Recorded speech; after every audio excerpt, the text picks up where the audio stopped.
Hello everyone, welcome to another review on the JayBee and Milly channel. I am JayBee and of course with me is Milly. Hi. We have Dan, Hi. we have Sophie, Hey.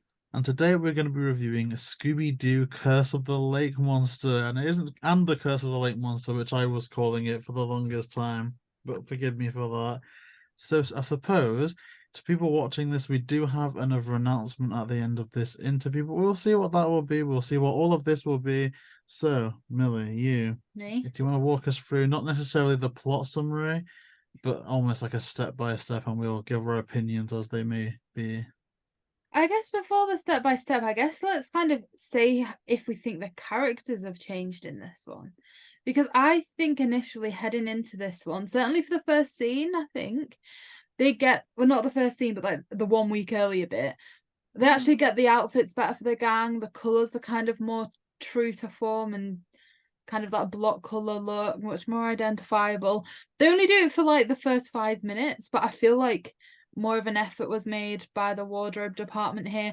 And overall, I think the animation of Scooby was better as well. So I guess that's kind of my initial thoughts is just, okay, I think we're working with a better version of the gang here. JayBee, do you agree, disagree? I do, and you mentioned this when we were watching, but it's something that I've always said. I am in love with Daphne's wardrobe in this outfit, in this movie, especially that necklace that has the Yes, green. that's the one thing that I pointed out. Like, she's got a triangle necklace that's got like the green bit almost like the scarf would be. So I appreciate that some effort was made here that perhaps wasn't before. Yeah. And what about the animation for Scooby? Did you think that had been improved? I thought the animation for Scooby was improved, but the villains, which we will come on to, looked pretty horrific. See, that's what I was going to say. I didn't notice much difference in the Scooby, but I thought that the villains looked better than the Scooby. I think maybe because I thought it would be easier to animate amphibious things that would almost be looking plasticky anyway, versus you know how in some Pixars you can see like every strand of fur and it can look all nice and crisp. I just thought maybe I only think it looks better because it's a lot easier to have a big frog than a detailed dog. Interesting. I would have had the complete opposite opinion that the frogs kind of looked a bit strange, but we'll move on to Dan. What do you think? Did you like the kind of how the gang were represented in this one? Do you think the overall image was better, worse, or pretty much the same? Yeah, no, definitely. I think they were definitely with the costumes, they were definitely more on form. I think it was very much in the last film. Obviously, we said Shaggy wore like a red shirt, he wore a blue shirt, and the gang didn't really dress as they would, but this time it was a bit like what's new, no matter what they wore, that seemed quite strict with Shaggy wore green, Daphne was purple, Fred was blue, and Velma was orange, which yeah, I think works a lot better. I know, and straight away they go straight in with the Fred and Daphne romance, so that sort of thing became clear. Um, in terms of Scooby, I do think you look better. I actually quite like the way the frogs looked. I don't actually have a problem with that. I agree with JB. I think it's a lot easier with the amphibian. But I do think because they had the extra CGI, I did notice that I think Scooby isn't as prominent in this film. Like I definitely noticed there was more focus on the gang and their interactions. And I think because of the extra CGI, they had to sort of minimize Scooby's role. Yeah, it almost seems strange at one point, especially you know how he wasn't involved in the group hug at the end. It's almost like normally you'd have just they'd have noticed that he wasn't involved, open up their arms, he goes into the middle. But it was like you said, they were almost trying to limit the interactions, which I There's think like was an two interesting sequences point. where he's just chilling by the pool, isn't he, Yeah. with his book and that. It's not something I'd like actively thought of. Maybe there's a reason, like the CGI thing, but you're right when you've said it. He's certainly in the movie less. Sophie, how did you feel about the gang in this one? Were you happy with the outfits? I know Daphne wasn't one you're particularly happy with in the first movie. Do you think it improved? I think, yeah, the opening with all the gang, I think they kind of nailed the classic look. Like Dan said in the Mystery Begin review, you know, how only at the end of the movie and then going to this one, mystery and have been established kind of thing, and like that's what we know and love. Going back to the Scooby, if you think there's like the lighthouse scene, he's not in it at all. That bit always gets me. It's so funny. And like, you know, Shaggy and Velma go off, Fred and Daphne go off, but there's no Scooby and no mention of them at all. And I always find that bit so funny. But yeah, I think, you know, maybe they did do better in the animation, but I think because they did so much and they probably had a bigger budget, I think therefore they had to cut them out of a lot more scenes, sort of. So I don't know if that was the case. Yeah, it certainly seems like he was left out for a reason. So I guess, like we say, overall the gang do look better. Like you said, I think perhaps a bit more of an established mystery at this point as we're kind of heading into the story. So it starts off with kind of a bit of a chase sequence around a house, and then kind of three members of the gang hovering over somebody going, "It's you, it's you, it's you." I don't ever understand why they started the movie like this. Like the start of this movie to me is, this is where I'm gonna get negative. The start of this movie to me is a bit pointless. Like, you're announcing that it's Velma right at the start. Obviously it doesn't show Velma, but process of elimination, it's Velma. And obviously there's a bit more to it than it just being Velma, but I don't get why you'd announce it at the start. It didn't kind of put me in the best mindset heading into the movie. JayBee, I don't know how you feel. Did you feel kind of differently about it? Would you have said it was an okay start? We worked out that I was about 13 when I first saw this, and I will admit I wasn't the brightest 13-year-olds, but I actually didn't get that it was Velma when I first saw this, but it wasn't that difficult if you thought about it. And ordinarily, I wouldn't have a problem with this scene. When I watched it, it was okay, and every time I've rewatched it, it was fine, but the thing that now doesn't age well with me is I know that we've got an extended Jonathan Winter scene at Old Man Frickett's barn. I think to start it off at the barn and show the ramifications of that scene and the barn burning, I think that would have been better. And then it could have just gone on in chronological order instead of let's do a time jump and then a jump back. So because we see this scene later on anyway, I just wish maybe we got that Jonathan Winters scene instead somewhere. Well, that's To kind me, of you it. could have even just started it with the summer montage, like they did, like High School Musical like style. Yeah, It's time is it? yeah, Summertime. like you don't need this kind of sequence beforehand. Sophie, how did you feel about it? Did you kind of pick up it was Velma the first time you saw it? Do you think it's a good way to start the movie? To be honest, I can't remember the first time I watched it and what I thought. I think, yeah, I totally agree with you guys, but to think on the other hand, if you knew it was Velma, you'd be curious to why it was Velma and like the story on her side, and that's probably another thing to grab your attention for the movie going forward. So there's pros and cons. I can see why they've done it, but personally, it's a bit obvious, and it's like, oh well, we know what's going to happen at the end. It's like in Where's My Mummy, when Velma's culprit, you had no idea, and that was a real shock, and I kind of like that sensation more than knowing that it was going to be Velma. But yeah, there's two sides of the story. No, I guess that's true, and I think we'd have been disappointed if it was maybe the other way around, because would have probably been like, Velma's been missing so much of this, it was clear there was something there. So I think either way I'd probably have something to pick at. It's just the way around it is that this is the way that I'm picking at it. Dan, how did you feel about the opening of this movie? Did you like kind of that it was opened as a bit of a cold start, like you got to the end of the mystery first, and did you kind of get the reveal? Yeah, I'm quite conflicted because I normally do like when films start like that. I like when you get a little bit later on, then it like goes back in time. So I like that. But yeah, I think it was super obvious it was Velma. I remember the first time I ever watched this because it was only a few years ago. And because they didn't have a reaction shot from Velma, I was like, well, they're obviously talking to Velma. I think the thing that really irritates me as much as I like this film is in the intro, it's the way I think it's Daphne that says, it's you. And like I don't see why she would say that to Velma. Like if it was a friend, she would just say, oh my God, Velma. The fact that she says it's you, it's almost like she's talking to someone she doesn't like. So that was very clunky to me. No, I didn't like the way it started. No, it certainly felt a bit kind of, I don't know, a bit disjointed, but like we said, this is a scene that we build up to. You then get it flashed up on the screen like 1 week earlier, and we're into the Shaggy and Scooby summer montage, which admittedly I enjoyed. I feel like it's quite relatable when the clock goes backwards, like we've all been there at work where time's going backwards and stuff like that. Like a bit of it was relatable. I think it was lighthearted enough. And like I said, I'd have been happy with the movie starting this way. JayBee, what about you? Yeah, not much to add, just it was good. I mean, here's something that I will say. I don't think this is an original composition that plays when it's summertime. I think it's probably just the instrumental of a wacky and irreverent song. one thing I was gonna say in the Mystery Begins review is we have the same composer, David Newman, as with Scooby 1 and 2, but I found more or less every single track in the Mystery Begins to be shockingly mediocre. Like none of them stood out. I didn't like them, and I'm like, well, it's the same composer. I guess we've got a lower budget, but then what is that time? Did he have less time to work on the movie for like the soundtrack for Mystery Begins? But then when it gets to this movie, there's so many sequences where I'm like, this is the David Newman that made me cry, towards the end of the 2002 movie. There's just some sequences, like even the credit song or the music that plays when it's Shaggy and Velma talking, like, so yeah, that's all I'll say. Just the music in this, David Newman showed up. He showed up this I time. mean, you might think that the music in the first one was too subtle. For me, this one's too much. Like, this summer song is the last positive thing I've got to say about the music in this movie.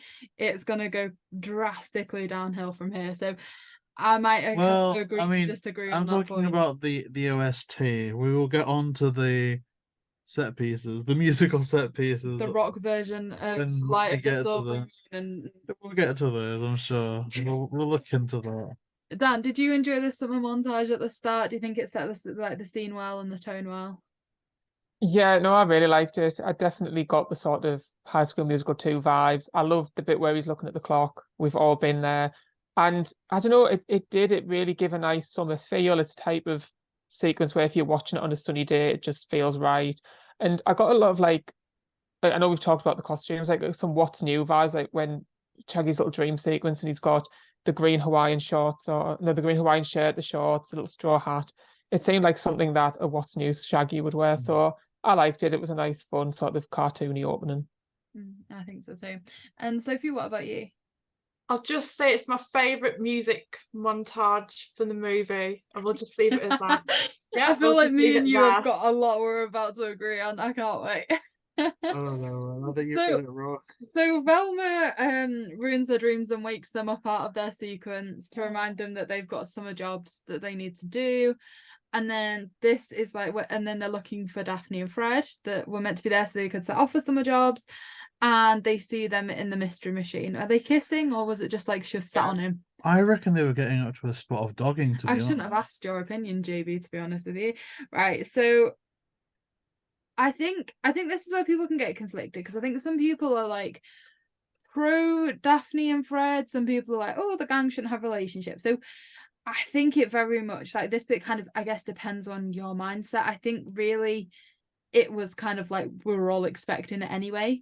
It was set up well in the first movie. You're going to be expecting it from the second. I always found the Velma Shaggy relationship a little bit more harder to understand, although I must admit, I think they did it well in this one. I preferred their relationship to the Fred and Daphne one. JayBee? It's an odd question because everyone's like, oh, Velma and Fred should be together, or Shaggy and Velma definitely shouldn't be together, like stuff like that. And there's some instances where I agree, but a lot of the time it's like, because I'm a big multiverse person, I'm not like, oh, this has to be canon to this and this has to connect to that. It's, well, what Velma, what Shaggy? Because we've seen an iteration where it's done badly. Was it not badly, but like, was it Mystery Incorporated where it kind of which it would have made more interrupted sense things a if lot? they were allowed to do what they wanted to do towards the end. But as it is presented, it is just so jarring. And I think there are parts of this that the relationship stuff is jarring, but ultimately, like you say, I think the Shaggy and Velma one, I think is carried by both Nick Palatas and Hayley Kiyoko. There's just something about that Nick performance that's so, I don't want to say pathetic, but endearing. It's like He's like a love stick puppy. yeah, it's like you're watching your child having their first crush, and you're like, oh, I hope it works out for you. Like, you don't necessarily want Shaggy to get with Velma, but it's kind of like, oh, well, you seem like a nice enough person. I want you as a person to be happy. Therefore, I'm in support of this journey. It's kind of like that. Sophie, how do you feel about the Fred Daphne dynamic, the Shaggy Velma dynamic? Well, I'm Daphne all the way. I love them two together. So any Daphne moment, I'm like, yes. It's strange. With Shaggy and Velma, I really like how they did this adaptation. You know, they were trying with it, but it ended on good terms, even though there's no chemistry. You know, they explored it, but then at the end, you know, it didn't work out. You know, Mystery Incorporated, as you mentioned, Velma was very toxic in that one. It was like a lot of negativeness around it. But this one seemed really easygoing, and there was a lot of acceptance, and I just thought it was really light-hearted how they did it, which I really appreciated. And Dan, how did you feel about it? Well, in terms of Fred and Daphne, I'm very like Sophie. If anything, Daphne, it doesn't matter what adaptation, I love seeing it.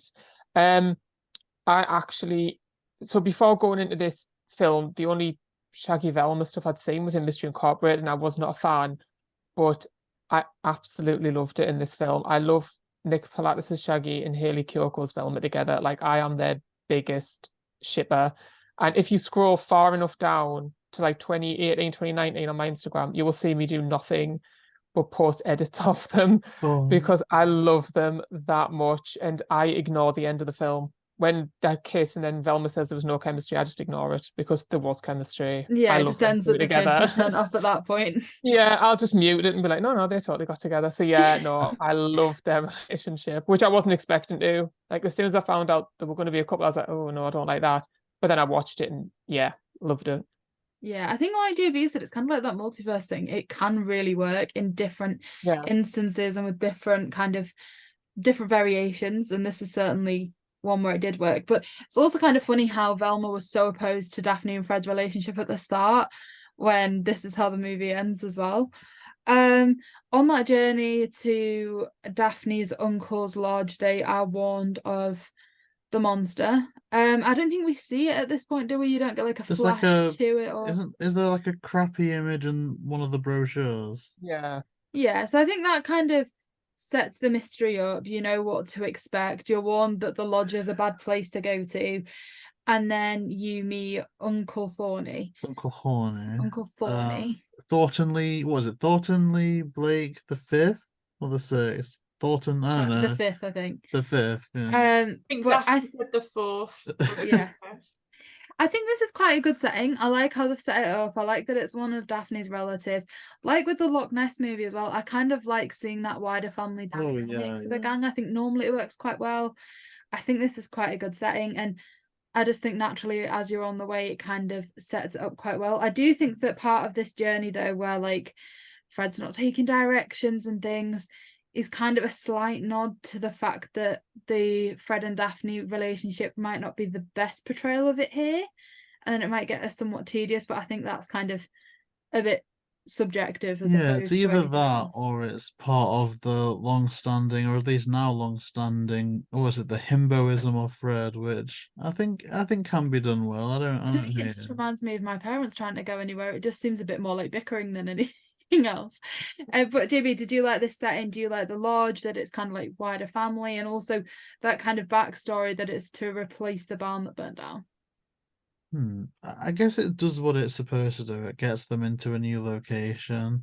I like the Uncle Horny because he just seems like he's just charismatic. You know, he's got a bit of a warmth about him, but you kind of get the idea that maybe he hadn't interacted that much with Daphne before that. It was just someone she met at around, you know, the holidays or whatever the case may be. So yeah, I like it. I like it enough. You know, I'm not blown away. I'm not going, oh yeah, what a fantastic, brilliant setup. But it does what it's supposed to do, and I'm there for it so far. I wouldn't say brilliant, but I'd certainly say that it, like, I don't know, I kind of feel ready for the mystery. I feel like I'm along with the story now, in a way that I wasn't before. Like, I do think they turn it around quite well after that opening sequence.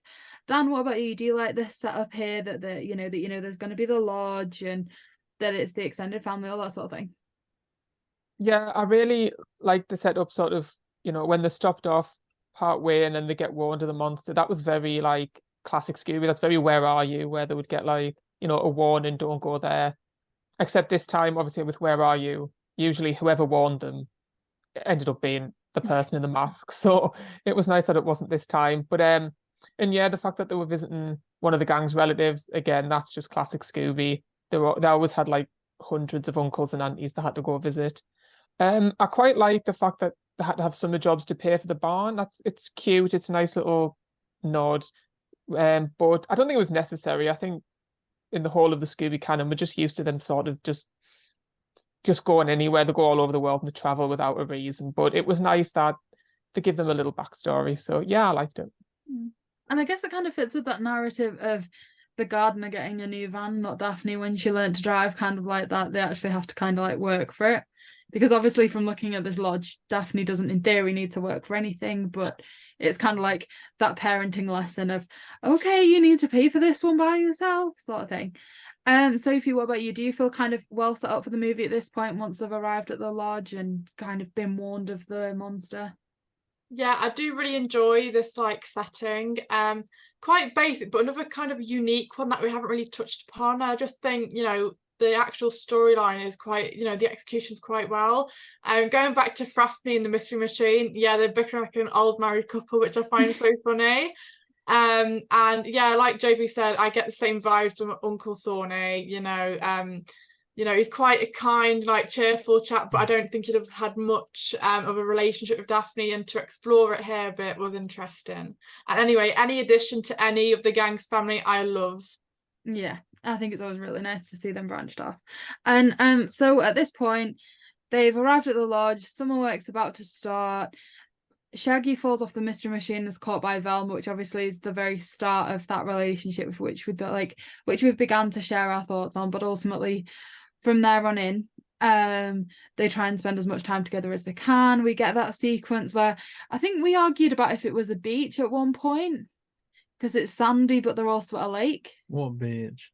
Oh, well, no, because this is okay. So if I'm not mistaken, this is Lake Erie, which I think I've been to one side of that in Canada. I think it's one of the Great Lakes, and so is it a beach? Is it not a beach if it's by a lake? We'll say it's beach, right? There's sand I'm there. absolutely certain I've read up, and I'm sure it was filmed at a beach. They say it's a lake, but it was definitely filmed at a beach. They do that quite often, I've noticed with American films. It takes place at a lake.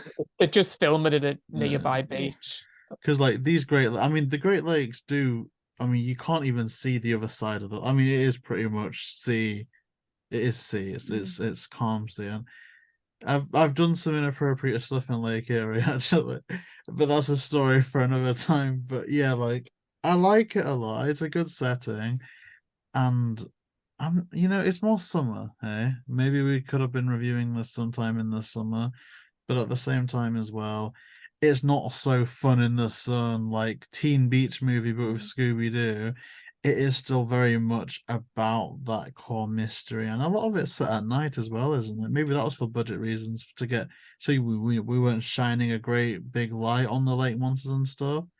So I still think it's adaptable. Well, I think that's where they find the Moonstone, and from there, Velma is a bit strange, and that's kind of her excuse for not being present for kind of the majority of this movie now. So I guess from that point on, they get invited to the party, and again, this is a point I want to explore because I'm pretty sure that at least JayBee will agree when I say that I really like the outfits for this sequence. I kind of like how Shaggy thinks that wearing a waistcoat over his normal clothes makes him like look smarter.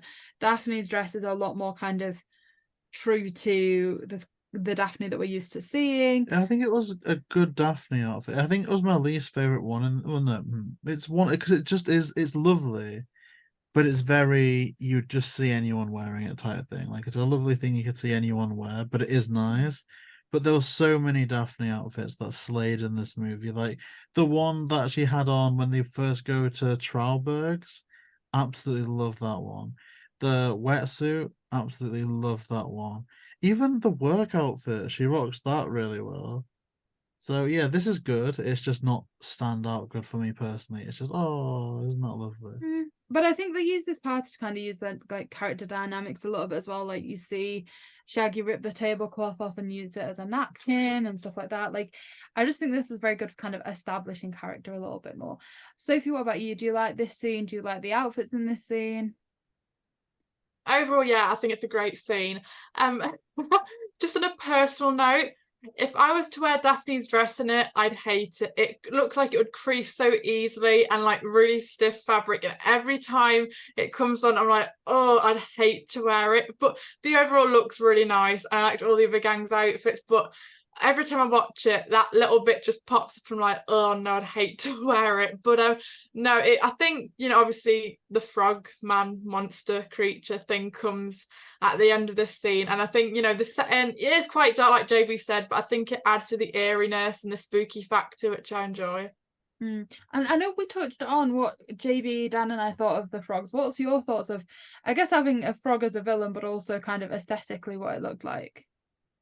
I feel like with these kind of live action ones, obviously it's such a cartoony cartoon, and it's kind of like meeting in the middle. Like I said, I probably enjoy this take on Scooby more than the first two live actions with the more cartoony look, but this is what I'm getting from the frogs. However, I am getting a lot of like paper mache vibes and like tacky job as well, which I don't hate it, but it's definitely not the best of my favourite like CGI thing in the world. Okay. And Dan, what about you? Did you like the party scene and kind of what that built up to, the outfits, everything? Yeah, no, I really like this scene. I liked the character dynamics. I like how you can see Fred and Daphne getting all sort of cutesy with each other, and like you've mentioned, like Shaggy with the buffet. I like the fact that Nichelle Nichols from Star Trek has a random cameo as well.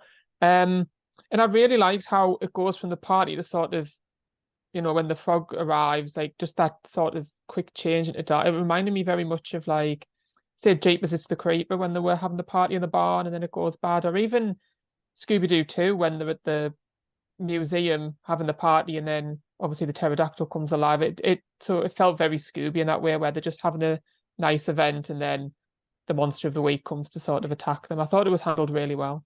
Yeah. Okay, brilliant. And so like you said, this is where the monster comes in, and we see that, you know, one of the villains for the series. Obviously, for the movie, we're obviously going to get into who the second one is.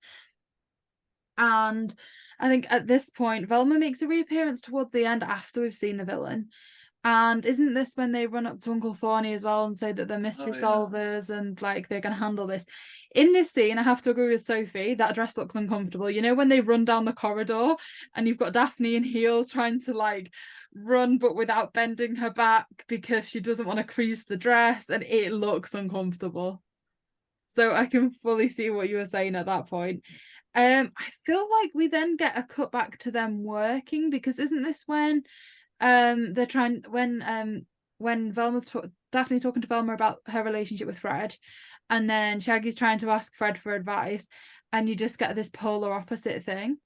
I guess kind of my question at this point is, how are you feeling about how Daphne and Fred's relationship is being built up at this point, JayBee? Okay. So it's an odd one, because if you asked me, you know, when we were first doing, and I probably said it back then, the first lot of Smash or Pass reviews, I think it at the time it grinded on my gears a bit. I wasn't a big fan of it, and I'm not madly in love with it now, but I think it just makes me nostalgic, because you know we've been together for quite a few years now, right? Yeah. The best part of 7, 8 years. It's been a while, 5 years.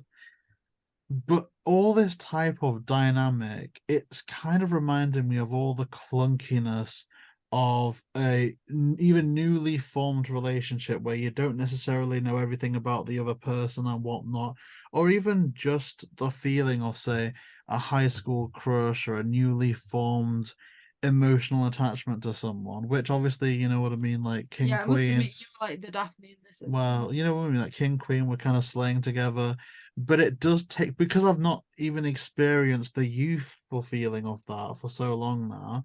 It was kind of nice to go, oh, that reminds me of when that happened in my life, or this happened in my life, or those early days of us. So now I'm kind of thinking, now that I'm a little bit older watching this, I'm kind of just remembering what it was like to be youthful and to have the feeling of first this, first that. So for me personally, how I'm interpreting this, I'm liking this. It's just reminding me of what what younger life was like.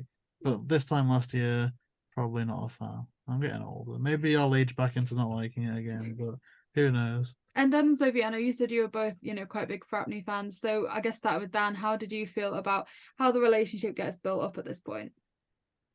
Yeah, I quite like it. Mostly because I think it fits this version of the characters. Like with this version of Fred, I can so picture him, like, because obviously in the first film we were introduced to him as this sort of like football player, and I could imagine him having that sort of attitude where it's like, oh, it's just, a bit of fun. Whereas with Daphne, I can totally picture her being more like, no, it's serious. And I also just like the fact that I know we spoke in the last review about how they had a scene of Shaggy and Fred connecting and also Daphne and Velma. So I like how they continue that here. I like how Shaggy and Fred are having a conversation about it and Daphne and Velma are. And then the comedic way they sort of show both sides as totally opposites. And then at the very end, they sort of have a split screen of Fred and Daphne saying the same thing. And again, it's just very cartoony. It's very fun. So yeah, I quite like it. Oh, It that's one is of my really favorite fun. parts. You know where Shaggy goes to Scooby, can I talk to you man to man? And Scooby says Sort sort, and then of. Fred says the same thing. Yeah, I think that was really it was fun. funny. There is some funny moments in this, and I guess I know from what you were saying there as well. I feel like this is kind of similar to what you could expect to see in Mystery Incorporated, like when Daphne was really into Fred and he just thought about traps and stuff like that. Like, I think Daphne always is the most invested. Sophie, how did you feel about the relationship and how it's kind of been built up at this point? Yeah, I totally agree. They're still in high school, and I can kind of see that dynamic. Fred just think it's a bit of fun, Daphne like going all heartedly into it. I just think it kind of fits the vibe and theme of like what these two movies are all about. These are teenagers at school, and they're just living life, and it's summer holidays now. So yeah, I do agree. Yeah. And I think as well, this is kind of where they tried to build up the jealousy vibe a little bit in the next minute as well, because obviously Fred's giving golf lessons to another girl. So then Daphne goes and plays tennis with another guy, and they kind of build up that jealousy bit. But that tennis scene leads into quite an interesting scene that I feel like is quite a big talking point of this movie. So they're chased by the lake monster, and as part of their kind of hiding place, they wear the original Fred and Daphne outfits. And to me, I think this is fun, but it also is kind of like a here's why we didn't do it, because I think they give them like some wigs that just really don't fit. Like Daphne's just, they don't even try and put it on properly. Like it does just look like an extension to her head. It doesn't look like a hair or anything, almost like they're trying to make it look like we shouldn't have done this in a way.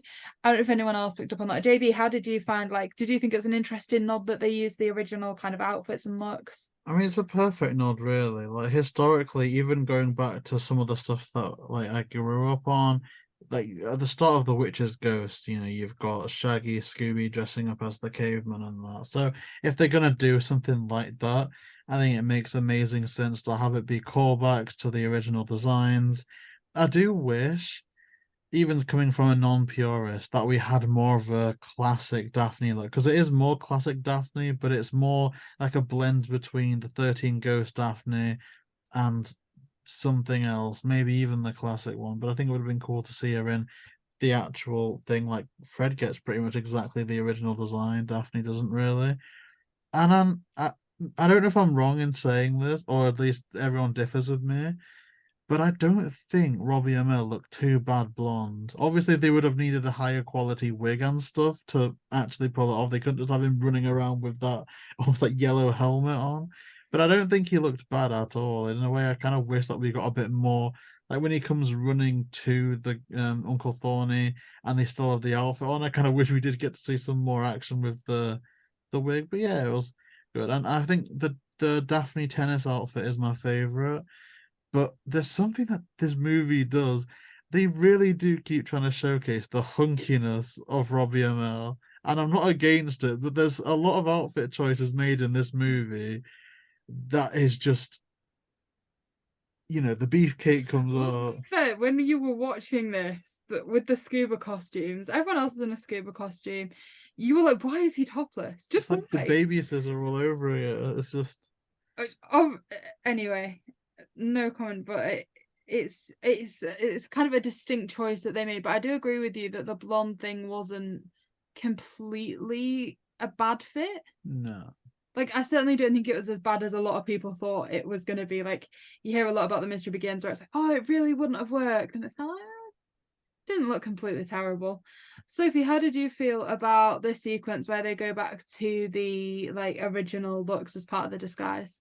I'm glad they picked Fred and Daphne, because I think, obviously at the beginning, Shaggy and Velma are in their normal outfit, and it was like a nice nod for Daphne and Fred to be back in the original outfit. it did just make me want Fred to be blonde. Like, that's all I got from it. I know it's like a really tacky, really bad wig, but you know what could have been, and that's what I was just thinking about. Even he looked in the reflection, like the ghost, you know, the reflection of himself. I'm like, you could have been blonde just for the 2 movies, and it's great. It really, really didn't look as out of place as you think it would. Like, yeah, I guess it would have worked. Dan, what about you? How did you feel about them using the callback with the original outfits? Yeah, no, I love this whole sequence. I loved how it started with them arguing and it turns into the chase, and I thought that was the cutest nod. Because obviously, with most adaptations, even in the original live actions, it's always Fred and Daphne who end up in the various different. Even in Zombie Island, it's always them that end up with the costume changes. I thought it was a cute nod. I don't think Robbie is capable of ever looking bad, so I think he would rock the blonde. But I don't know. I thought this was a cute way of saying, look, we've listened to criticism. This is how they would look, but let's move on. And I just want to say, when you mentioned the scuba diving and he's the only one shirtless, I can't remember when it was. It was a few years ago now. I tweeted a picture of that and I posted, oh, I jokingly said, oh, I'm sure there's a plot related reason why he's the only one shirtless. And Robbie actually liked the tweet, so he's well aware that he was used purely for the I for mean, the aesthetic. The amount of awakenings that scene alone must have caused. I think it was like, I don't know, I just think like it was a thing of movies of that era. Like, I don't know how far away Twilight was from that time, but it was like there was a thing in Taylor Lautner's contract that he had to take his top off Yeah. every 5 minutes. Like, it was just a thing around that time, I Yeah. think. Although I will say, as a feminist, we should have a bit of, we should do a bit of equality, is what I'm saying. Hashtag free the nipple. Like, we should, equality is my thing, but JayBee, this is what happens when I allow you to speak. I just need to speak over you. yeah, that Robbie Amell, he is such a hunk though. Like, and to be fair, like that must have taken some doing. So yeah, showcase it. But it was just very obvious in the movie. Like, usually there's like a scene or something. Like, say in the Avengers, they have one shot of Black Widow, and then that's kind of it. In this, it's like, okay, I just wish I could know what Brian Levant said. Like, okay, maybe we can get the muscles in there. We have to spray some water so it looks like he's been sweating a bit more on the arm region and stuff. It's No, like, I know what you were saying. Like, there was many times when we were watching this and you were like pointing stuff out, like when he's running in a top that shows his muscles and stuff, you were like, could they have chosen anything more revealing, like all the way through this movie? Which it kind of just made it funny to watch with you, to be honest. Yeah. But I do see what you're saying. They certainly were like, I know you saw. no, saw what you were doing, like your reaction to it, not like, anyway, you're making this weirder than it needs to be. I guess speaking of like people though, and like kind of emphasizing things, like I think it's around this time that Velma and Shaggy have their date, and I think Velma looks really pretty here. Like, they did well with her in this scene. Like, it was nice to see a different perspective of her. Does anyone else want to, I guess I don't need to kind of like go around everyone asking if they thought Velma looked pretty, but like, does anyone have any comments that they want to throw out about like how they did this scene and the outfit for it and stuff? Yeah, no, definitely. I loved it. And so are we talking about when her and Shaggy go for dinner, yeah? Yeah, and he goes, like, knocks on the door to meet her and she's wearing the really nice Yeah. dress. So it's just so cute. Like Jamie said, Again. it's almost like you seeing 2 little kids go on a date for the first time, and like he's trying to be like a proper gentleman, like knock on the door with flowers, and yeah, it's just so cute. Yeah, it's really sweet, and I think it's very, like we've said before, it's very like teenagers. It definitely feels like not just a first date, but a first sort of date ever sort of vibe. And again, what I really like is that Velma, it does have a pretty dress on, Shaggy does have a suit on, but they're both in their colours. She's in an orange dress. I think she has an orange shawl as well, like a little wrap. And he has his green suit on, which I just think, yes, because I've noticed even in the more than newest Scooby-Doos, whenever they're in formal wear, it's not in the correct colours, which does annoy me. So I like that this got it right. Yeah, I think that's what I like about this, is that because I don't necessarily think this is Velma from 1969 or Shaggy from 1969. It's just their own thing. And so within the context of that, like I've been doing some reflecting with the Fratme storyline, watching the Nick Palatas Shaggy trying to do something different with its hair. It's kind of like, oh my gosh, I remember getting ready for like a first date and stuff, and how like nerve-wracking it is. And then on the other side with Velma, when she comes out looking banging, it's like, okay, so for all it seemed that she was a little bit hesitant to accept Shaggy's offer before, like, oh, we're on a mystery, maybe not. she's not just phoned it in. There is some real chemistry there where she's actively, like, we don't get to see her scene, but you imagine she is putting some real different effort into that. And for her to do that to Shaggy, who initially you could be tricked into thinking she just accepted her out of sympathy or just to be nice. Like, no, there is something more to that. I don't know if And I liked it. Sorry, I don't know if it's weird to say, but narratively for me, I almost imagine that Daphne was there helping her get ready for that 'cause she looks so nice. Oh, that would have been cute to see. Yeah. Almost like she's like, "Come on, Velma, you have to make the effort," because obviously, like, she was fully on board with with Shaggy inviting Velma on a date. So I don't know, that just always kind of played in my head that was a real thing, even though it's not. Or at least she got tips from Daphne from like the first movie sort of thing. Yeah. If you carried it with her. Yeah, something like that. What about you? Did you like the outfit here for Velma and how they set up the cute little date? I mean, yeah, they were adorable. Maybe the outfit a little bit dated now, but I think overall it's like really adorable. But I find it funny, we haven't really mentioned Scooby once since the beginning of it, okay? And this is at the time where just before, you know, Shaggy was on about the idea of him and Velma, and Scooby on the floor rolling around laughing at the thought of the two of them together. And then he becomes a waiter to try and like boycott the date because he's not happy with like this relationship going on. And yeah, I just find it so funny. I feel like they've made him like into a really kind of mean character, but he's only there for like 2 seconds, so you hardly see him throughout the whole movie. But yeah, it's just the fact that he's rolling on the floor laughing at the thought of Velma and Shaggy. I can kind of see why he might seem a bit like bitter, really. Like he gets ignored there was by a little everybody. montage about, you know, if Velma replaced him and stuff, like he wouldn't have the two of them together. Yeah, the Christmas one, yeah. I feel like that's what they did in this movie, though. They just kind of forgot him. Well, here's the thing, because I was so on board with Shaggy and Velma in this version, You almost I was annoyed at Scooby and his interference with because I think they do this for budgeting reasons, but they do it a bit in this movie, I think, where they put a human in an outfit and then they just CGI a Scooby head and stuff. It's so jarring, it's so uncanny. But also, like, I didn't like how he looked as a waiter. I didn't like how he was interfering with the date. But I think they could have done a better job with hammering some more of that home. Like, we get a flashback with Scooby afraid of there being a puppy at Christmas and he's locked out. And I think they could have done something. And I don't want to try and risk setting Sophie off laughing again. But they could have not necessarily flashed back to the pet adoption fair or harken on that too much. But I think you could make an argument as a dog psychologist that something like that could lead to abandonment issues or the fear of getting replaced or rejected. And there could be a deeper reason why Scooby is so scared about a theoretical puppy or something. But because they don't really dwell on that at all, you barely think it's mentioned in the movie. It's just kind of like, oh, Scooby's just trying to interfere with everything. So I didn't really like that. No, I see what you mean. It certainly is, I don't know, portrayed to be quite interfering, I guess. And like we said, we've kind of covered the date, really. This kind of leads into the sequence where Daphne's playing tennis and that kind of chase sequence with the original costumes.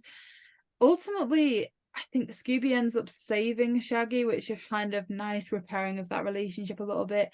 And they find Velma passed out on the beach. And for some reason, I'm having an issue kind of putting this exactly in complete sequence order. But I feel like we've also kind of got to around the time where there is that really weird Light of the Silvery Moon sequence. Now, I'm going to be a really negative person here, and JB's then going to counterbalance that beautifully. I think this is horrible.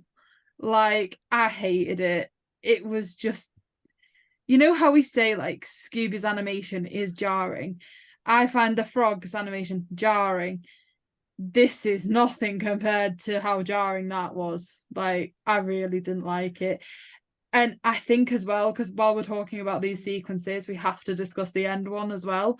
How do you go from doing a lovely rendition of the What's New intro in the first one to whatever this was in the second one?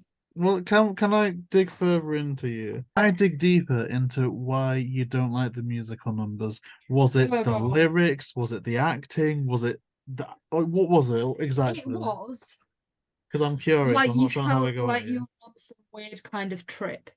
The outfits were even more bizarre than Daphne's outfits in the first movie. The music was outlandishly like it wasn't like it served a purpose. Like music in a movie can be fantastic if it's like think about the music that plays in the 2002 movie when Shaggy's carrying Scooby Oh, I to love sacrifice, that. right? Yeah, I love that. Music used in a movie can be done brilliantly. This was almost like when it's like we interrupt this broadcast and something completely different plays. It was almost like we weren't meant to be watching what we were watching, like it was something completely different. The outfits were far too out there. The music was so loud. It was like it hadn't been calibrated to be in sync with the rest of the movie. It suddenly like played ridiculously loudly, like it wasn't adjusted properly. It's almost like they edited it wrong and put some additional stuff in there.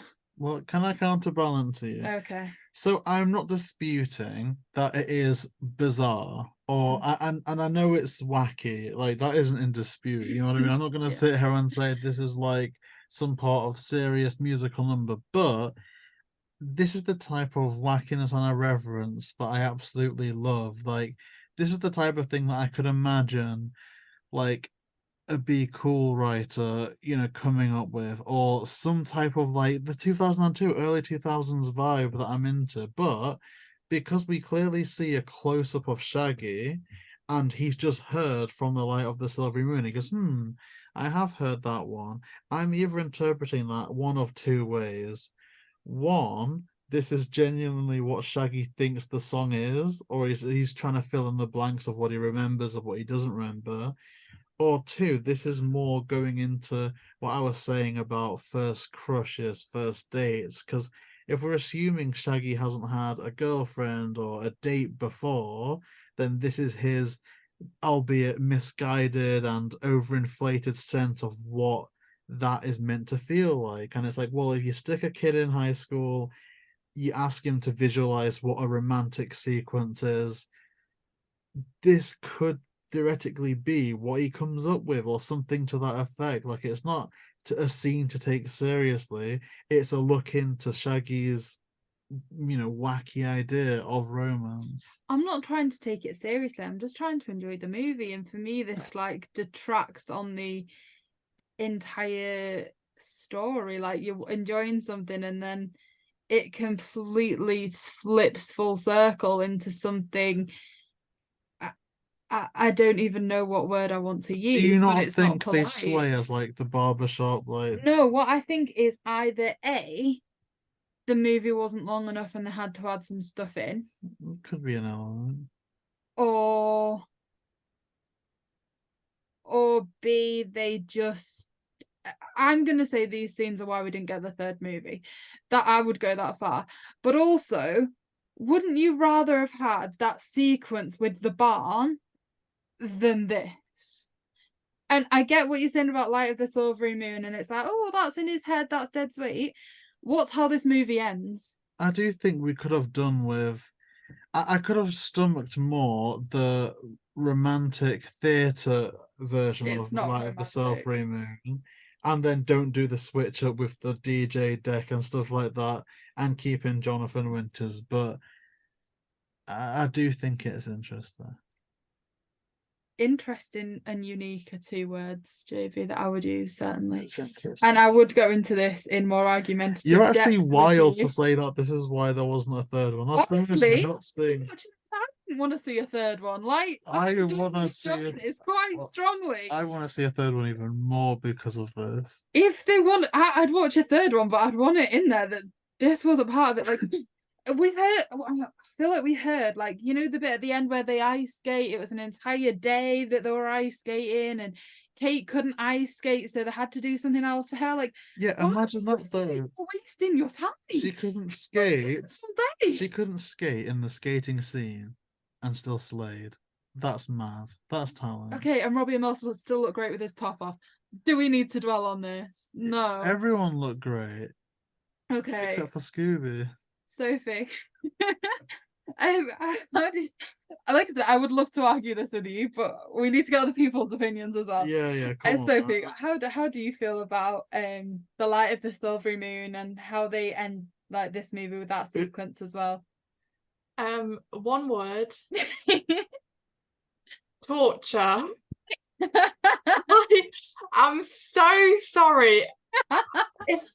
Okay, so every time I think about this movie, okay, I watched it yesterday. I'm like, oh, I don't like this movie, and that's because of that one segment. However, I did watch it yesterday, and my opinion overall changed. However, when it came back up again, I was like, this is just not on. I'm really sorry. I don't have any words apart from torture to express how I feel about it. It's like you say, the most jarring. I hate it. I'm sorry. It's like a pure hatred. Like for a long time, this was the only reason why I didn't like this movie. Until I started watching them again, I thought, apart from that part and the end, overall it's a pretty good movie. But oh my god, I'm sorry. I've got nothing. It is so torturous. It's really bad. I have to agree with you. I could watch this movie somewhat happily if those two sequences weren't part of it. It's both that... of them. That's this one and the end one. Yes. No, the end one's better. The end one's better. Okay, can I ask you a question? Do you prefer that to what they did with the What's New callback? You know, where they like refilmed the What's New scenes, but in live action. Kind of. I think so. You prefer this? I kind of the ending scene, not the light of the silvery moon. I don't hate that. I do like it. It's not as good as what they did at the end. It's just you've got like the ghost clown doing the it's so cool. To me, this is like disco. I don't know. You know, like when you've got that one kid in the family that's so loud you forget the other ones exist. Like I couldn't tell you where in the movie this song goes. I can just tell you that it was deafening and they were repeating the lyrics for no real reason. Like added the words by the light, by the light, by the light the lyric 5 times before progressing with the song, like the record was stuck. Yeah, it was terrible. Like it was not good. Okay, Dan, we're moving on to you. Did you like the songs?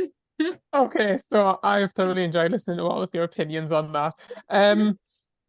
Right, okay. The Light of the Silvery Moon, I actually, obviously, as I've said, I'm the biggest shipper of Shaggy and Velma in this film, so I do unapologetically love the Light of the Silvery Moon sequence. Rest assured, I am sure a few years ago I posted on Instagram and Twitter that scene. I'm sure I did.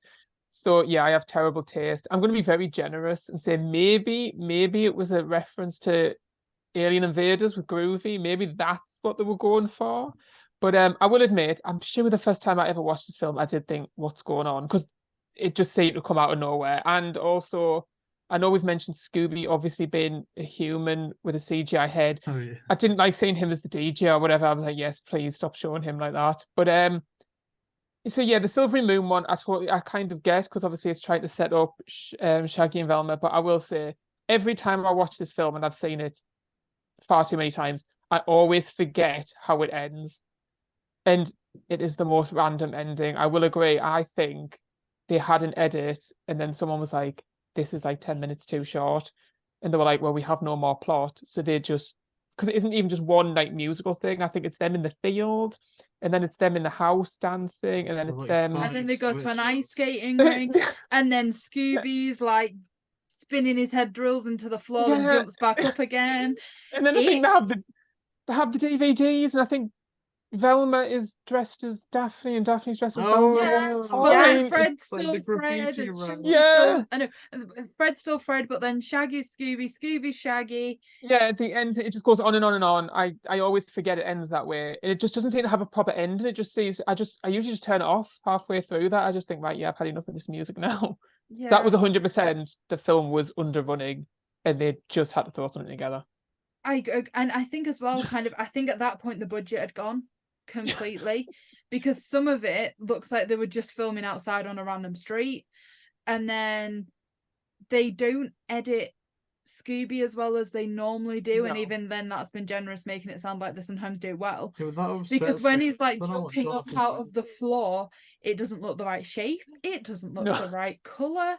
Like, it's almost like,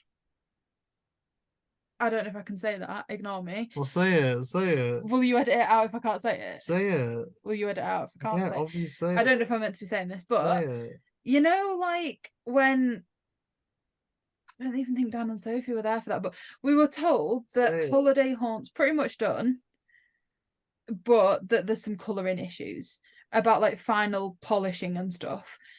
To me, this was missing that final polish. Like, Scooby didn't blend in at all. It wasn't the right palette. It wasn't the right anything. I can't believe you said that. I'm just kidding. It's okay. Yeah, I said, why that wasn't what you were going to say. That's no, it is. But then I realized halfway through that we weren't meant to know that yet. But yeah, like, it just didn't seem like they'd had the budget to finish it. It was like a last minute, let's throw this one in there. I don't get where it came from. I don't know if they, like, I wouldn't have felt all right filming that. I'd have felt like a complete idiot. Like, I don't know how it's like they a long cringe attack. I'm sorry. I'm just like, oh no. And I'm like reliving it in my head, and it's like awful. Well, I feel like they've spent, just using Robbie and Amell as an example, they've just spent the last hour and 10 minutes trying to show him in a good light, to then make him the most cringeworthy human being on planet Earth. Like, they've gone from trying to put him in tops that will make him look more muscular than he is. They've gone from like having him topless in certain scenes to putting him in ridiculous costumes and having him like dance around. It looks ridiculous. To be fair, he has a scene a bit like that in the second Babysitter, doesn't it? Like, he doesn't have a scene in the Babysitter where he's got a top on though. Like, it works better for him. Yeah, I think at one point, isn't the frog doing a dance? Aren't they dancing with the frog at one point? I think the frog and the ghost clown and Uncle Fester. The reason I don't like this movie is because when you ask me what this movie is, it's them two scenes, because that's the bit you remember. Those scenes are that loud and in your face that's your takeaway. The actual truth is, if you take those two scenes out, I could quite like this movie despite the frogs looking a bit weird. But because those two scenes are so loud, it's like that's what that movie is. That's the main substance of it. And so I'm under this misconception that I don't like the movie, when in reality I do. It's just the bits that I really dislike are too loud to let me enjoy the movie. That's a poor showing from you, really. Okay. So I guess this will probably be mentioned more anyway in the Smash or Pass reviews at the end, because I feel like me and Sophie aren't just going to talk about this once. Oh, no. I've got a kind of strong feeling about that. So we've done By the Light of the Silvery Moon. They found Velma on the beach. I know we'd got to that. And then they go exploring again. It's just lots of sequences that I'm struggling to put in some sort of order. It's lots of kind of, we're going to one location, we're doing this, we're going to that location, they're back in their work outfits, they're going somewhere else, they're back in their work outfits. So they go exploring, and this is when they unmask Velma, but Velma's not Velma. Velma doesn't live here anymore, I think is the exact wording they say, which for a Scooby movie sounds a bit sinister. What are you on about? What, that when we go back to the start sequence? Yeah. So yeah, Scooby's eyes popping out of his head look horrifying. Obviously, that's a given. Other than that, I think actually an underrated part, because it's just, you kind of get it how it is the difference of acting of Hayley Kiyoko. Like, it isn't like a mad thing, you know. It's not like a Jack Nicholson shining performance, but it is enough for it to go, like, you can definitely see that this isn't just Velma doing some wacky voice or something. Like, there is some genuine sinister undertones there. So I think that's interesting. Again, though, maybe that start scene wasn't completely necessary, because usually when that happens, it's at least trimmed down a little bit. But they, again, maybe this was for the runtime. They do just copy and paste it at a later point in the movie in its entirety as well, almost. And I think it's extended here because they show us all like the build up and stuff. So yeah. It's an interesting one. And obviously that's when they go in the caves as well. And to me, this is probably the best part of the movie. I really like The Shaggy. topless Amell scenes were your favourite parts of the movie. Yes, JayBee, they were. But a close second is when you get that Shaggy Velma dynamic when like Fred and Daphne have just kind of run off and the frogs are chasing them, but like Shaggy stays behind to try and help Velma snap out of it. So he's complimenting her, he's singing to her. You just can't not love Shaggy's character in this. He's so cute. Wait, how did you like this, not like the singing in this one then? Like, if the singing you liked at the end, what's wrong with the songs? It's nothing wrong with the song. By the Light of the Silvery Moon is okay. And when it's just Nick gently singing it to try and bring Velma around, it is so cute. But when they are screaming it, and I sound like an old parent here listening to their kids' music, but when they're screaming it with like this weird like background noise, it's horrific. So you wouldn't have bought it on vinyl record then? No, JayBee. Because to me, this is like Wonder Grubwort is like Vecna, like you get your special song and you're free. It's romantic when he sings it to her. When the entire group are doing some Kiss style instrumental thing, it genuinely makes my eardrums bleed. Like, it's awful. JayBee, how do you feel about that scene? The bit in the caves. So again, it's something that I like more because I thought it was a little bit goofy that you'd have Shaggy singing and that would somehow make things better. I thought it was a little bit goofy, but now it's like that. Even me back then taking it for what it was direct to network Scooby Doo movie. But I think to myself in hindsight now that we've had such ridiculous things happen in mainstream blockbusters, like the ending of It Chapter 2. Like, it's an 18 plus for the big screen, and they just call the clown a little bitch and it dies. And now it's like, okay, then somehow Shaggy singing and that's the solution doesn't look so ridiculous. And again, like Vecna, like if it's something like that and all you need to do is get in your happy space and then you're free from the control, again, it's not ridiculous to me anymore. So I like it a lot. And like I said, the performance of Nick and Hayley in these scenes, I just love them so much. Yeah. I could watch them both in a little like WandaVision TV show together, just living their life as Shaggy and Velma, and I'd be quite happy. Yeah, they are so cute in this scene. They really are. It's like probably my favorite Velma Shaggy relationship, like couple, like in terms of pairings. It's done really well. Dan, what do you think about this cave sequence? I know, like you said, you're a huge fan of the two. So do you like how, like you say, up until after the kiss, do you like how this scene goes?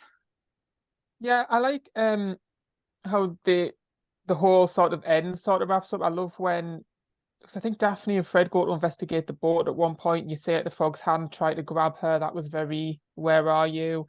I loved the three of them discovering Velma. I liked Velma. I liked Hayley Kiyoko as Velma. You could see that she was possessed, that it wasn't really Velma. So I think she did a good job there. Loved the cave sequences. It was very sort of a clue for Scooby Doo. Like, it felt very like, where are you in that way? And yeah, I loved the ending. I loved the way they wrapped it up. I loved how they tied it back. I know you don't like the silvery moon, but I like how they tied it back in that way. So it was that him singing that sort of brought that back. I know that's not the most original concept. I know I've seen that before where you have one character sort of talk to the one that's possessed and it brings them back. But I thought it was really cute. I thought it was really sweet. And yeah, I felt as though the only bit I didn't like I say, is after the kiss and they're like, oh, there was no chemistry. And then they say, oh, maybe we're better off as friends. And then Daphne just randomly says, oh, maybe we all are. And I know maybe some fans like that, but to me, that just came out of nowhere because I felt both couples had chemistry. And then at the end, they're both just like, well, so I'll just go back to being friends. So I'll ignore that bit. But yeah, overall, I thought the ending was really sweet. I liked how they sort of had a threat where they were creating more frog creatures and then the end up you see the witch as a ghost. Yeah, I thought it was really good. I really liked it. And it was very intimate. It was just the gang and the villain, which I really liked. Yeah. I think I agree with you.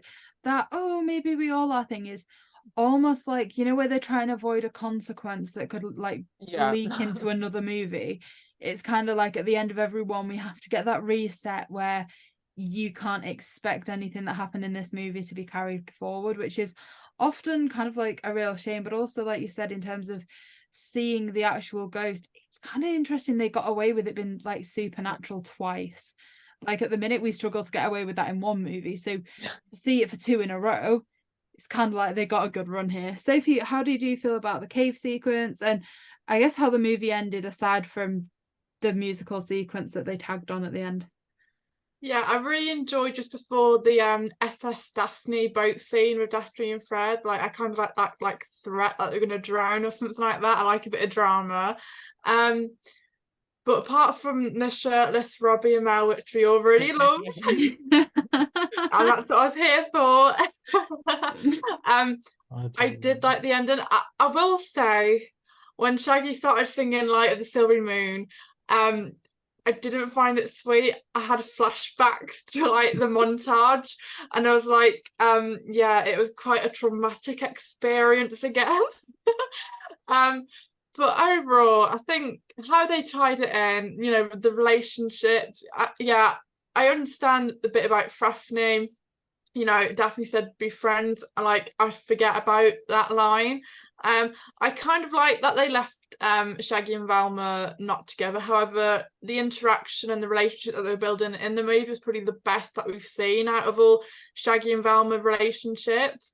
But overall, I think the story and like how they incorporated, you know, the relationships, I think it flowed quite nicely in the end, apart from the lack of Scooby, that he was nowhere in it. I think, like you said, the lack of Scooby is a massive factor. Even at the end here, they get given that check from the Bank of Warner Brothers, which you pointed out, or was it the Bank of Hanna-Barbera?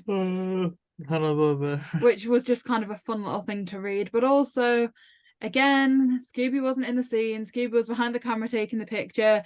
They all hug at the end. Scooby doesn't get to hug them. Then he gets his own separate sequence that could be animated on its own. It's kind of... it's just a blatant disregard for him at this point. And then we get the musical sequence we've already spoken about, and that's the end of the movie. So, JayBee, we're going to go to you first. I haven't spoken about the cave scene, and what I wanted to say was, and this got me really excited because I Robbie and Mel's helpless. No, I agree with Dan a lot, and I've never heard anyone say this. I think the ending was crap. I think it was a mistake. I do think that one of the couples or both of the couples should have stayed as couples because it's different versions. And like, here's the thing, right? I understand Velma and Shaggy not being together and Farrell and Daphne not being together, but they didn't just like this isn't a documentary. They didn't just follow these characters around and see where they'd end up. They had to get down and say, this is going to be the start of the movie. This is the middle. This is the end. Here's draft 1, 2, 3, 4, however many. And so in all the sequences where they were building up, like it was more rom-com, more these two couples talking and developing and bickering and rekindling than it was investigating for a lot of the sequences, I feel. And so given that it takes up so much of the runtime, even narratively, you just look back, if you take the ending into consideration, that a good majority of this movie is just an absolutely pointless, colossal waste of time. And I think that that's such a shame given the acting and the chemistry of all these characters. And I just think that I think it was the purists that ruined this one. Because I think what would have happened is I do think there was a version of this where they ended up together, but there was some meddling from Warner Brothers or something that was like kids. Like, oh, Mr. Levant, Twitter's gonna hate us if we make these characters go together, or like the purists don't like it when there's relationships in Scooby Doo. So you can have your fun playing with it in the movie, but at the end of the day, you have to make sure it's reset so no one's angry.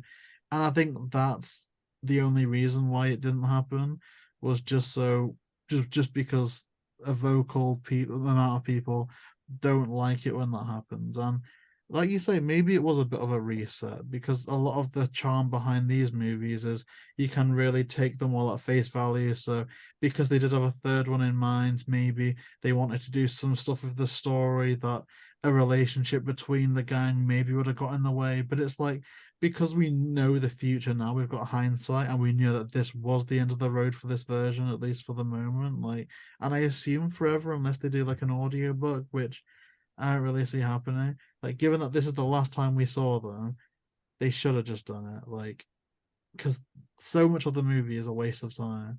Okay, JayBee. So with all this being said, for you, is this movie going to be a smash or a pass? This to me is a big smash, and I think that this is because I'm a Daphne fan, right? And to me, this is one of my favorite Daphnes, and I'll just go out and say it, right? I prefer the Daphne in this than I do in Monsters Unleashed. I think I prefer this movie to Monsters Unleashed. Like, there's something about the music, the setting, the acting, the characters. Daphne, Please don't use the music as one of your reasons. Daphne dresses better in this movie than in the second Monsters Unleashed movie, right? And Daphne slays in this movie. Every outfit, 10 out of 10. The acting, 10 out of 10. The hair as well. I didn't even talk about the hair. It looks so much better in this one than in the first one. And how red it is. Oh, yeah. 10 out of 10 Daphne. Nick Palatas, absolute 10 out of 10. Because I think once you get the voice, anyone can kind of just do that kind of impression. But the fact that he took that voice and does a little bit of that Matthew Lillard from the first one and actually has some emotion while maintaining the voice as well, I think is amazing. Robbie Amell, he is just a big hunk, isn't he? Like, he shows up to hunk and he does in fact hunk. You know, he was hired, his job was hunk, and he hunked very well. So 10 out of 10 for Robbie Amell as well. Definitely 10 out of 10. Hayley Kiyoko slays as well. Like, and I wonder, now that she's lesbian Jesus, I wonder if maybe she had some input into, like, maybe I don't want to, like, maybe that was coded within this character and that's why it didn't work out with Shaggy. I don't know, it could be. But yeah, she slays in this, 10 out of 10. So yeah, oh yeah, a big smash, huge smash. Like, I might even rewatch this tonight. That's what I'm gonna do. So yeah, big smash. Like, that's it. That's me. That's the plot. Have you done yours? Oh, so Millie, my good friend, my old chum, yeah, my pal. Would you smash or pass Scooby Doo and the Curse of the Late Monster? Okay, it's difficult because I actually don't know. There's a lot of this movie that I really, really like. I think it's got a good story, it's got a good idea, and it's got a clear thing that it's trying to do. I think the frogs are animated horrifically, but that could just be a sign of when it was done. Same with Scooby. Doesn't look great, but again, guess it's when it's done. It's the songs that I just kind of can't come to terms with. If you could edit them out, I think I would say this movie was great and I'd watch it again quite frequently. I just can't bring myself to say that it's great while those songs are in there. But I also can't bring myself to say it's an outright pass either, because I like the mystery and what they attempt to do with it. I like the characters. I think Kate's a fantastic Daphne. I think Nick is definitely up there with one of the best Shaggies we've ever seen. I don't think Robbie Amell's your typical Fred, and he's never going to be your typical Fred. But for movies of this era, the character they wanted to do for him worked, very well. I can't bring myself to say smash and I can't bring myself to say pass, because I'm very like strong smash for some of it and strong pass for some of it. I guess it's got to be a very, very, very light smash. I will watch it again. I don't detest the movie, but I'm never going to watch it and not complain at any musical sequence that's in it. But there's just enough good about this movie that I will watch it again, but I can't begin to say how much I hate the music in it. Sophie, smash or pass? There's a lot about this movie. I think the first thing that I forgot to mention, which I find quite funny, is the beginning and the end are very off the same of Monster Unleashed. I think, like, the opening credits I'm getting a lot of Monster on East vibes, and then like the disco fever like party at the end. So It's there's a something fever. Sorry. We're gonna go with that, yeah, for now. See, yeah, I think with Milly going into this and what you mentioned this movie, the only thing I think about is the music and how bad and torturous it is. However, watching it again, apart from the music, it wasn't bad. And I think as far as live action goes, I think it was a bit harsh on Mystery Beans as well. They're both really good live actions. I feel like the first two, Sam and Shagala, they're the adult versions. Here, these two, they're clearly like the high school teens, and I think they really work well. And I think this, how they're written into that. I think it's executed, properly. I kind of agree with JayBee. There's a lot of relationship in this. I think more relationship focus and mystery. And I know maybe the purist, you probably get bored and you wouldn't want that. However, I kind of like seeing the gang outside of a mystery and just getting to know them on a personal level. And for like, a quick movie, I don't mind it. And I think overall, it was, fun to watch apart from the music. But definitely after watching it yesterday, I had a lot more respect for it and I enjoyed it a lot more. And I think with, Mystery Begins and this one, I'd definitely be watching them over and over again, even if I have to fast forward the music in this one. But overall, yeah, I'd give it a big smash. Hey, I wasn't expecting that. I was sat here waiting for the pass. I was like, okay. It all changed after say what I yesterday, couldn't say. and I'm say like, what I couldn't. I was surprised. There's going to be a straight up pass with the music, but after actually watching and the rest of the movie, like you say, the only thing you take away from it is the music and how jarring and upsetting it is. But actually, when you sit back and watch the rest of it, it's not a bad movie. No, it's really not. I just would love to know who is to blame for the music. I actually know who though. Who? I know who. Brian Levant. Like they were when we spoke to that when we did that interview with Nick like a year ago now, he said that it originally wasn't in the script. Oh, of course it wasn't. It was an add-on for time. But then Brian Levant was like, "Oh, we're doing this," and that's when they had to like quick time go to David Newman's house. And yeah. To be fair, from when we spoke to David Newman, I can't imagine him getting on board with that. Like, he didn't even want to get on board with us, to be honest. But he's a great guy, though. He is amazing, and I did love his score in this one. For all I didn't like I didn't think his score in this one I love. Like, he's a great guy. Okay, and finally, Dan, for you, is this a smash or a pass? Oh, this is 100% a smash.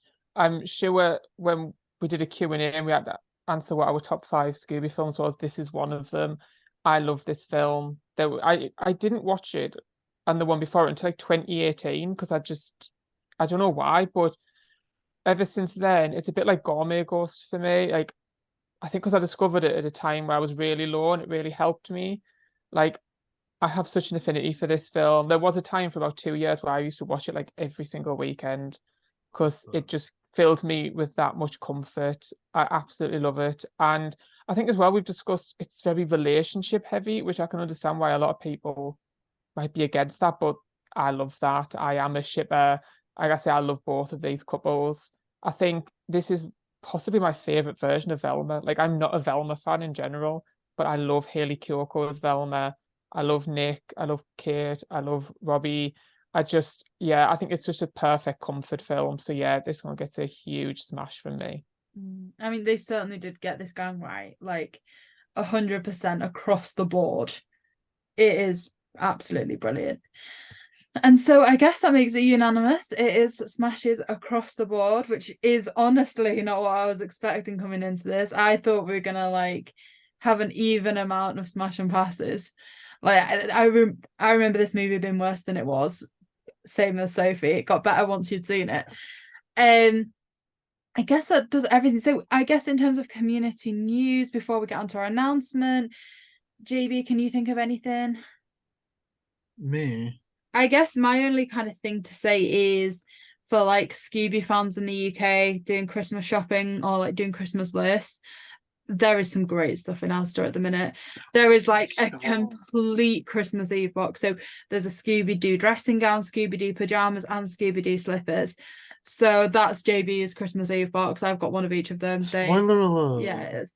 Like, honestly, they've got so much amazing stuff. And they've got the Scooby Doo t-shirt for Christmas that you're They're wearing. always saying about is the UK because that's all we know really. Well, I guess we could know more, but do we know? I don't think we've got a great UK audience. I guess there's still those really cheap things at the Entertainer. They're like £5. There's Jennifer Hill's Comic-Con this Sunday.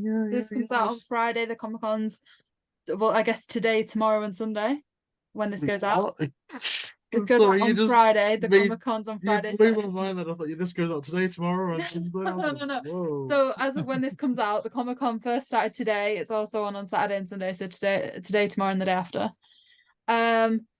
And then I guess that's kind of it for news other than our announcement, which is, of course, as we announced earlier this week, this week's interview is going to be Kate Melton. And as we said, that is part of a series of special Christmas interviews.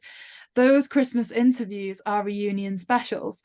So not only will we be interviewing Kate Melton, we will also be interviewing at the same time Nick Palatas, have I said that correctly? No. Who is... Oh, so it's going to be a reunion special for The Mystery Begins and Curse of the Lake Monster. Which is absolutely incredible. We've got Mummy and Daddy coming back for an interview, King and Queen. Like, yeah, it's just After absolutely JB's finished making this weird. We know that you guys are going to absolutely love that one. And yeah, the fun and excitement doesn't end there. Like with Scoobtober, we are hoping to deliver a lot of themed interviews along those lines to pair along with reviews. I wanted to call it Double Act December, and you told me that was crap.